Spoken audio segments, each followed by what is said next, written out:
आज आज मैं जो बात आप लोगों से बताने जा रही हूँ, कहते हैं ना कि मरे हुए व्यक्ति सपने में क्यों आते हैं। मरे हुए व्यक्ति सपने में दिखना अच्छा भी होता है, नहीं भी अच्छा होता है। तो मरे हुए व्यक्ति के सपने में आना बार बार, तो कोई कुछ गलत काम हो गया और इस चक्कर में मरे हुए व्यक्ति सपने में आते हैं। तो आज मैं उसी के बारे में आप सबसे बताऊंगी, पूरी बात सुनना।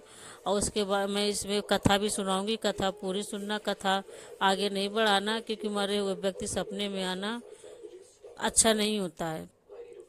तो एक मतलब वो थे, नारद जी जो थे, देवर्श्री पृथ्वी घूमने आए थे। तो उन्होंने देखा पृथ्वी में कि बहुत से लोग परेशान हैं, आत्माएं भटक रही हैं, भूत चुड़ैल, पिशाचनी और राक्षस हैं, ये सब चीज़ें। तो उन्होंने देखा कि यहाँ पे सीधे साधे मनुष्य भी परेशान रहते हैं, मरे हुए व्यक्ति जैसे सपने में दिखते हैं। तो उन्हीं के बारे में नारद जी ने बात की, सोच रहे थे। तो वो यमलोक पहुँचे। यमलोक में जब वो गए, यम जी से बात की उन्होंने, यमलोक में जा कर के उन्होंने ये कहा यमलोक से कि आप तो तीनों लोगों के रक्षक हैं, तीनों लोगों में आप देखते हैं, जीवित व्यक्ति का भी, मृत्यु वाले का भी और लेखा देखा भी। तो आप ये सब चीज़ें नहीं देख पा रहे क्या? तो यम जी से उन्होंने बोला। तो यम जी ने कहा मैं सब देखता हूँ, जो जैसा करता है उसको वैसा ही सपना आता है। तो यमराज जी बोले कि जैसा जो करेगा वैसा ही उसके साथ पाप होगा, वैसा ही उसके साथ फल मिलेगा।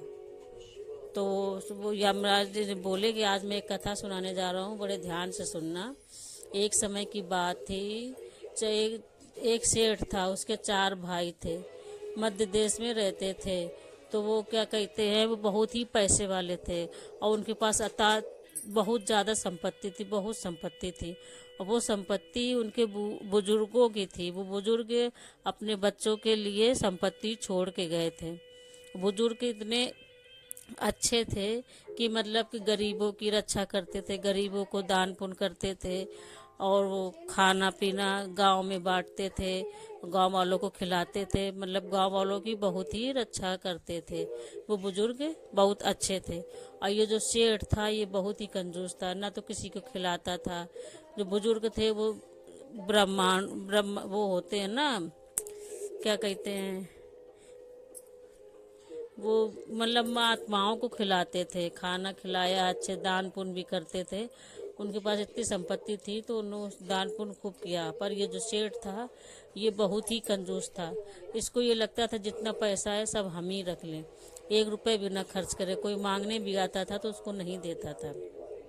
वो जो इनके जो बुजुर्ग थे वो बहुत ही परेशान थे, क्योंकि उनकी आत्माएं भटक रही थी। तो वो एक दिन बात कर रहे थे कि हम लोग इतना छोड़ गए हैं, पर मेरे बच्चे इतने हैं कि हम लोगों के पितर पक्ष जो होता है उसमें ये लोग हम लोगों के मन का भी नहीं बनाते हैं कुछ। तो पुत्रों उन्होंने की कहा मति चलिए भ्रष्ट अब हो रात गई है। चलते हैं। हमारे पुत्र न दान करते हैं आप सुनिए और न ये। श्राद्ध और तर्पण करते हैं। उनके अशुभ आचरण से हमारा पतन हो रहा है। वे कभी दान धर्म नहीं करते हैं, जिस कारण से हमारी संतुष्टि नहीं हो रही है। कृपया आप हमें हमारे पुत्रों से मिलने के लिए एक बार जाने दे। हम हमारे पुत्रों को समझाकर लौट आएंगे, उन्हें शास्त्रों का ज्ञान देकर फिर से यमलोक लौट आएंगे। तब यमराज ने उन्हें आज्ञा देते हुए कहा, हे महात्माओं, यमराज से जब तुम उन्होंने अपने बात पुत्र को मिलने के लिए तो नहीं कर जा ली, सकते। तब उन्होंने कहा कि मुझे थोड़े दिन के लिए मुझे पृथ्वी में जाना है, अपने बच्चों के स्वप्न में आके उनसे कुछ कहना है। तो यमराज जी ने कहा ठीक है। तो पता है, कहते हैं ना कि सपने में क्यों आते हैं, इसी वजह सपने में आते हैं। सपने में ऐसे आते हैं कि उनके जो मन का होता है, उनके मन का कोई कुछ करता नहीं है। लोग कहते हैं कि मर गया, जिंदा में नहीं खिलाया तो मरने पे क्या खाने आएंगे? ऐसा नहीं है, ऐसा ही होता है कि जो उनको अच्छा लगता है, उनके पसंद का पितरपक्ष में खाना जरूर बनाना चाहिए, उनके मन का ही बनाना चाहिए और खाना निकाल के रखना चाहिए उनको, मतलब उनकी आत्मा को शांति मिलती है। इसी चक्कर में सपने में मरा हुआ व्यक्ति दिखता है, इसी वजह से दिखता है। तो सपने में मरे हुए दिखना